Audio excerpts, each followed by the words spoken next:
Bonjour à toutes et à tous. Petite vidéo pour revenir un petit peu sur l'actualité du moment, à savoir les agriculteurs qui ont pris le relais par rapport à l'Allemagne. La question est, qui a lancé ce mouvement?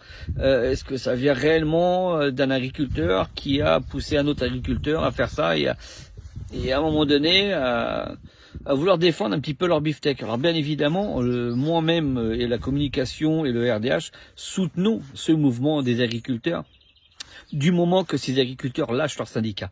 Il faut comprendre aujourd'hui que le syndicat travaille à la botte de ce gouvernement, que ce soit français ou qu'il soit européen.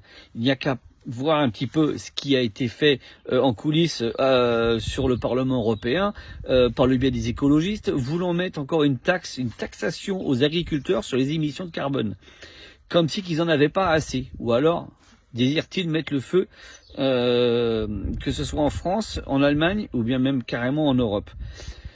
Il est fort probable, mais il est aussi fort probable que tout ça n'est que manipulation. Vous savez très bien que depuis des décennies, les médias nous manipulent, et on le sait de plus en plus, et on commence à prendre conscience de ce qui se passe. Aujourd'hui, je vois mal la France et les Français, enfin du moins la France et le gouvernement français, se mettent à genoux, à moins de donner quelques miettes pour faire plaisir, sachant très bien qu'aujourd'hui, il n'en démordra pas. Quand on est prestataire de service et on a un cahier des charges, on est obligé de respecter ce que sa hiérarchie demande. Et c'est ce qu'il fait aujourd'hui Macron. Malheureusement, il le fait bien. Et il continue dans cette démarche-là avec son, avec son gouvernement et Van der Leyen. Il y a qu'à voir aussi un petit peu ce grotesque en pleine polémique, en pleine crise des agriculteurs, du peuple français, que ça soit aussi la police, que ça soit les ambulanciers, les infirmiers, les taxis qui s'en mêlent, les routiers, tout le monde s'y met. Mais le truc, c'est qu'ils se fichent tout ça, c'est monstrueux. Ne rentrez pas dans ce jeu de haine. Ne rentrez pas là-dedans, parce qu'aujourd'hui, regardez, les députés vont s'octroyer un salaire de 305 € mensuels en plus. Ah oui, il faut bien qu'ils surviennent à leurs besoins, ces gens-là. C'est malheureux, mais c'est comme ça. Quand on entend ce gouvernement qui dit, mais on vous a augmenté de 20% sur vos salaires sur le SMIC, mais l'EDF a augmenté de 40% en une année. Donc à un moment donné, il faut arrêter de prendre les Français pour des vaches à lait. Il faut arrêter aussi, nous, Français, de rentrer dans une logique gouvernementale et se réunir ensemble intelligemment. Et bien évidemment, je veux revenir encore autour du Rassemblement des droits de l'homme. Philippe Argelier, président du RDH, qui se présente aussi comme un gouvernement de transition face à ce système étatique.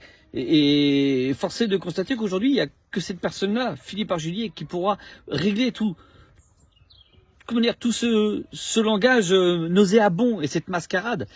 Car si on ne fait pas tomber tous ces contrats, ces accords extérieurs, cette géopolitique, on ne pourra jamais éradiquer ce système mafieux, ce système corrompu qui dirige nos gouvernants, que ce soit en France ou ailleurs.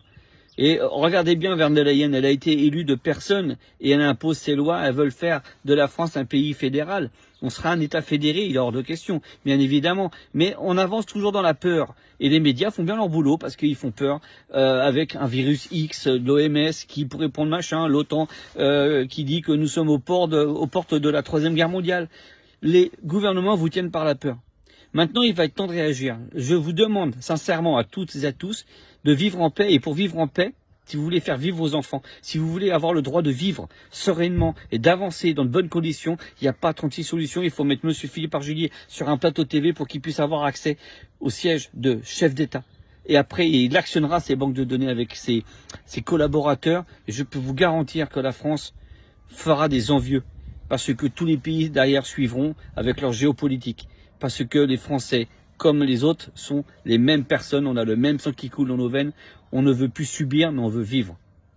Je vous souhaite à toutes et à tous une belle journée. Rejoignez-nous au Rassemblement des droits de l'homme, www.lerdh.fr, et si vous pouvez abonner, adhérez-vous, allez-y. Il n'y a que comme ça qu'on y arrivera, tous ensemble, on y arrivera, mais tous ensemble.